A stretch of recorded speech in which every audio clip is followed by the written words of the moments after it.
začnemo s tem, ne? Dvignemo minimalno plačo, za koliko? Tako, malo me zanima. Minimalna plača, dve posebne točke, ki jih je vredno izpostaviti pri minimalni plači. Prva je ta, goli dvig, enačba, kako se računa višina minimalne plače.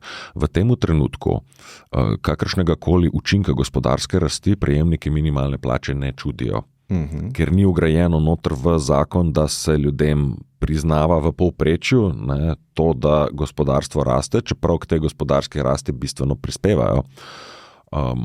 Oni verjetno inflacijo gledajo, ne? Za inflacijo verjetno gledajo, da lahko... Več dejavnikov je tle, je razpon, za koliko se lahko minister za delo osebno, specifično odloči, da bo minimalno plačo dvignil. In kot je pokazal pač ta mandat, ne samo v prejšnjem mandatu, ki je Janez Cigler Kralj minimalno plačo uskladil minimalno, kot je po zakonu mogel, to počne zdaj tudi minister Mesec, pa je menda iz ideološko diametralno nasprotne politične opcije. In mi tukaj potrebujemo zakonski ukrep, ki bo bolj robustno zaščitil delavsko plačo na čelu z minimalno plačo pred draginjo, kar se tiče tega vsakoletnega usklajevanja. V tem trenutku pa do naslednje uskladitve vsako začetku leta se minimalna plača uskladi.